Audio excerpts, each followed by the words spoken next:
Muy buenos días, Círculo de Liderazgo, día 37, parte B, cerrando con éxito, cerrando con excelencia, cerrando con éxitos de logro, celebrando con gratitud, celebrando con armonía, celebrando con paz, celebrando con una gratitud con nuestro Dios creador, con el eterno gran yo soy. Hoy cerramos con broche de oro la lectura sistemática y el estudio de comprensión del libro La llave maestra de la riqueza de Napoleón Hill. Así que no lo olviden, súper bienvenidos para este cierre poderoso y súper bienvenidos para que te conectes y te vincules al nuevo círculo de liderazgo que daremos inicio el día lunes. Entonces nada, súper bienvenidos, súper agradecidos. Recuerda, te saluda Carlos Eduardo Sarmiento, mentor de negocios, coach de alto desempeño.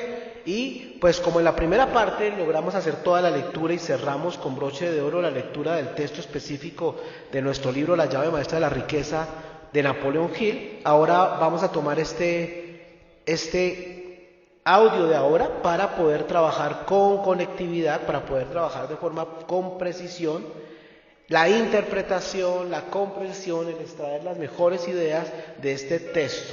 Entonces me gusta que el último subtítulo de este poderoso libro, que realmente me pareció increíblemente poderoso, dice: tome como ejemplo la emoción de la fe. Y quiero conectar acá, antes de entrar a explicar, quiero conectar el poder de 4 cosas que para mí son muy importantes. Número 1, la claridad de propósito. O sea, por eso necesitamos hacer lo que sea necesario para que cada uno de nosotros tengamos una altísima claridad de propósito. Pero si tú tienes una claridad de propósito, tienes un norte, tienes un destino, tienes un para qué y un por qué moverte, un para qué y un por qué levantarte cada mañana, un por qué y un para qué esforzarte, un por qué y un para qué levantarte y ver y entender que los fracasos, las derrotas y cualquier cosa que parezca negativa simplemente son 2 cosas, o una prueba o sencillamente una oportunidad escondida a través de una semilla de transformación. Número 2 que quiero conectar, elemento número 2, el poder de los hábitos. Cualquier cosa poderosa se logra por medio de hábitos correctos, pero recuerda que si hay hábitos correctos, hay hábitos incorrectos. Tercer elemento, el poder de la autodisciplina. ¿Qué es la autodisciplina? Es la capacidad de autogobierno, de gobernarnos a nosotros mismos, y comenzamos gobernando nuestros pensamientos, gobernamos nuestra voluntad, gobernamos las 6 facultades mentales con las que contamos, que son grandes, hermosas y poderosas. Y el número 4 es el poder de la fe. El poder de la fe es el gatillo de la fe. El poder de la fe es que la fe es el detonante más extraordinario de transformación.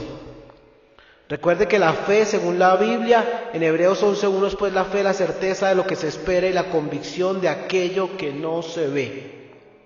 Por lo mismo, es muy importante trabajar consistentemente en trabajar estas 4 cosas, estos 4 elementos: claridad de propósito, el poder de los hábitos, la magia de la autodisciplina y el poder detonante del gatillo de la fe. Entonces acá el autor nos dice, esta emoción de la fe o este gatillo de la fe es la más poderosa. Escuchen, no dice es una de las poderosas, dice con precisión de lenguaje, es la más poderosa de las emociones. Y dice, puede ser útil, va a ser útil cuando se expresa o se moviliza a través de la acción constructiva, organizada y sustentada en la claridad de propósito. Entonces aquí quiero hacer mucho énfasis. En mi propia vida, a veces pensé por algunos años que yo era una persona de fe, pero ocurre que tenía una fe muerta. La Biblia dice clara y precisamente que una fe muerta es una fe que solamente se expresa en lo invisible, pero no se manifiesta en lo físico. Y aquí el autor es contundente, dice, señores, una verdadera fe, que es la emoción más poderosa, se manifiesta y se expresa a través de la acción constructiva, a través de la acción física. Y esa acción física representa trabajo, representa enfoque, representa valentía, representa levantarnos, creer, trabajar, enfocarnos. Es un trabajo diario, es un trabajo de todos los días. Luego dice, verificando, la fe sin acción es inútil. No me hables, no me digas, no me muestres una fe si no me puedes mostrar tus obras. Porque es como soñar despierto, es como simplemente ser un deseador, es como ser una persona de intenciones, es como ser un fantaseador.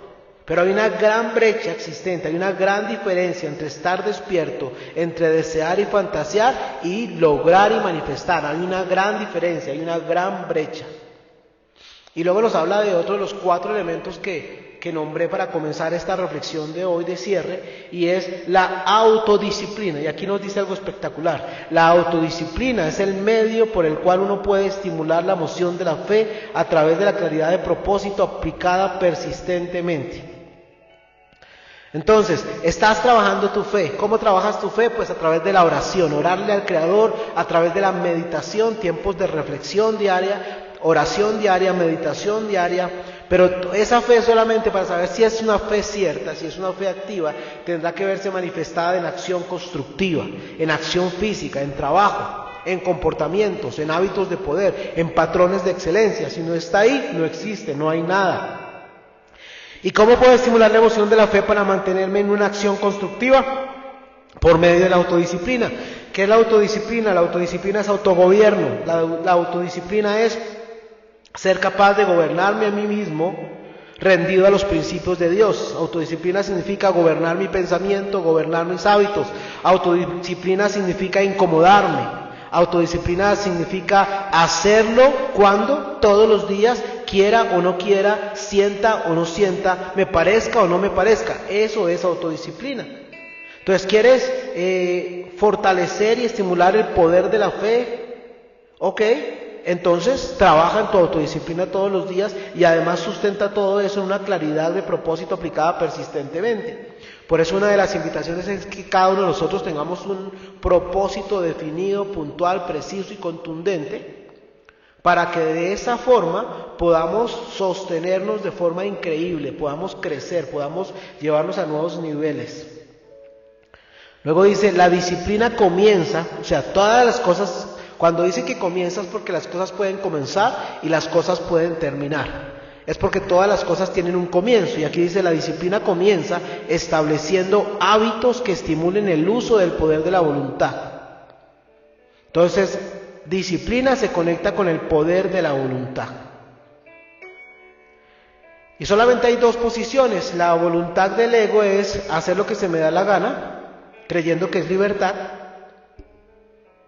o el poder de la voluntad, que es la verdadera libertad, y es que yo como protagonista, yo como la máxima creación de Dios, le digo a mi cabeza, le digo a mis emociones, le digo a mi cuerpo qué hacer, para dónde hacer y por qué hacerlo, con excelencia, con estándares y conectado a principios de eternidad, a principios de excelencia, a principios espirituales.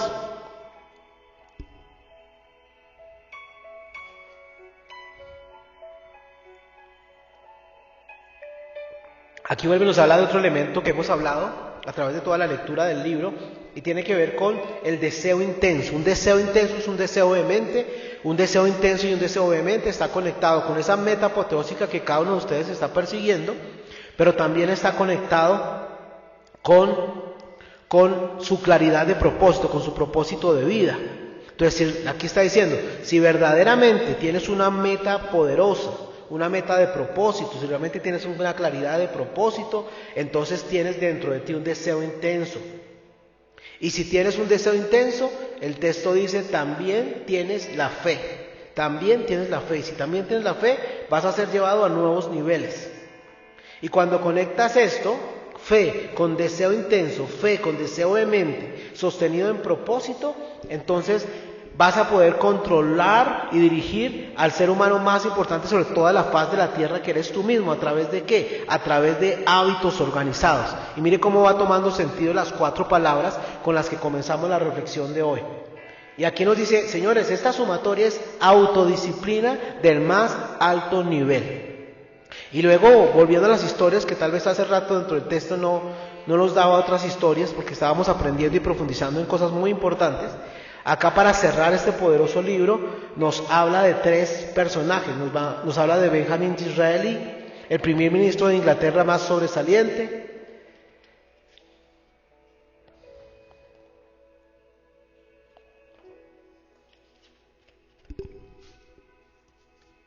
luego nos habla de Theodore Roosevelt y luego nos habla de Robert Louis Stevenson. Y entonces, ¿cuál es el eje transversal o el eje conectivo que conecte y que es común a todas estas tres historias, a tres personajes fuera de serie, tres personajes de clase mundial, tres personajes que pagaron el precio, que vivieron en propósito, que caminaron la milla extra, que desarrollaron la fe? ¿Cuál es la característica? Que no se rindieron. ¿Cuál era la característica? Que hicieron hasta el máximo esfuerzo, que nunca se rindieron, que nunca asumieron ni aceptaron que ningún revés en la vida es un fracaso permanente, sino siempre, todos los días vieron cualquier fracaso como un fracaso parcial, como una posibilidad, reconociendo que cada fracaso, que cada dolor, que cada impacto en tu vida simplemente trae en sí misma una semilla de bendición, trae en sí misma una semilla de propósito, trae en sí misma una semilla de crecimiento de otro nivel. Y nos deja ver para que nos identifiquemos. Recuerda que los seres humanos nos conectamos con historias. Por eso es tan importante leer autobiografías, porque cuando entendemos que no somos únicos, sino que hay muchos seres humanos como nosotros, con debilidades, con falencias, con fracasos, con dolores, con limitaciones. No todos nacieron hermosos, no todos tienen los mismos talentos, no todos nacieron en cuna de oro. Pero aunque nazcas en cuna de oro o en cuna no de oro, igualmente todos tenemos debilidades, todos tenemos defectos, todos tenemos vacíos y todos tenemos que trabajarnos. Por eso algo que he aprendido es que todos los seres humanos tenemos la posibilidad, solamente si así lo elegimos y lo queremos, porque Dios es un caballero y no obliga a nadie, es que todos llegamos a terminar de aprender las mismas lecciones, ¿de acuerdo? En diferentes lugares, en diferentes momentos, tal vez en diferente orden, pero las lecciones para aprender a vivir son las mismas. Y entonces aquí está Benjamin Disraeli, el primer ministro de Inglaterra más sobresaliente de toda la historia. Y nos cuenta cosas interesantes. Dice, comenzó como un escritor, publicó una docena de libros, pero ninguno generó un alto impacto. Entonces, aquí hay algo interesante.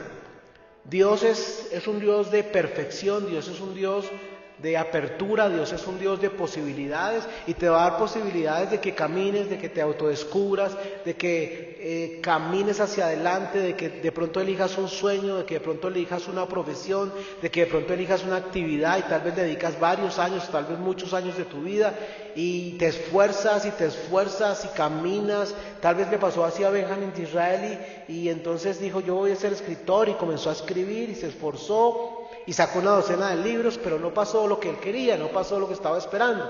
Recuerde, cada etapa de la vida, cada cosa que pasa debajo del sol tiene un propósito.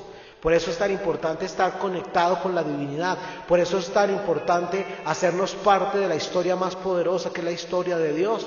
Cuando hacemos parte de la historia de Dios, sabemos que somos la máxima creación de Dios, sabemos que Él nos creó, que Dios nunca crea fracasados, que Dios crea personas extraordinarias, que Dios nos creó con un propósito específico y definido, y que a todo lugar donde Dios nos permita ir, toda experiencia que Dios nos permita vivir, todo tiene un propósito, porque a los que amamos a Dios, todas las cosas nos ayudan para bien. Por eso es importante reconocer eso. Así que Dios permitió que Benjamin Disraeli encontrara un destino, escogiera tal vez una carrera, comenzó a trabajar en la carrera, sacó una docena de libros, pero no lo logró. Pero ¿esto qué era? Esto era una escala. ¿Esto qué era? Era un camino de preparación. Entonces recuerde, muchas cosas, por no decir que todas las cosas que pasan en tu vida, pero sí por lo menos no todas, pero sí una gran mayoría, incluyendo muchos fracasos, muchas derrotas, muchas puertas cerradas, muchos nos, simplemente son ¿qué? Son posibilidades de entrenamiento, son posibilidades de desarrollo, son posibilidades de formación, ¿de acuerdo? Y luego entró a la política, y aquí vemos otra cosa, y es la ley del proceso. 1837 comenzó en la política siendo miembro del Parlamento de Maidstone. Su primer discurso en el Parlamento seguía el entrenamiento, fue un verdadero fracaso.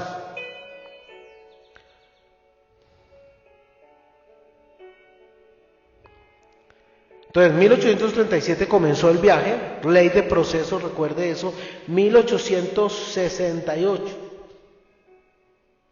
Como 29 años después, escuche esto, ley del proceso, 29 años después, no desistas.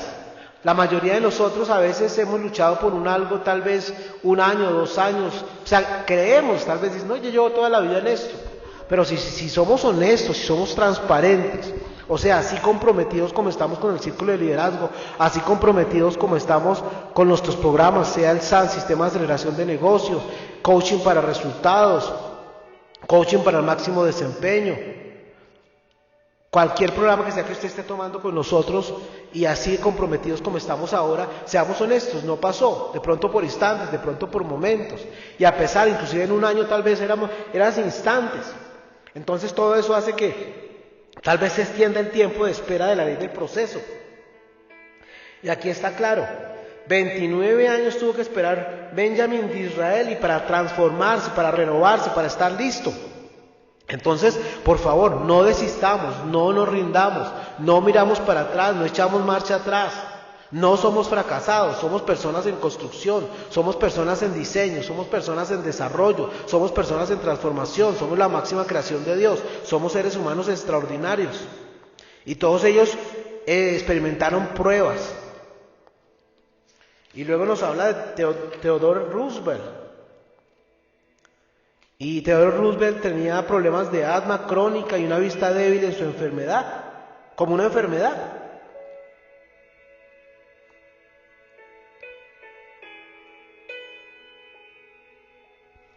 Pero Theodore Roosevelt llegó a ser presidente de los Estados Unidos de América.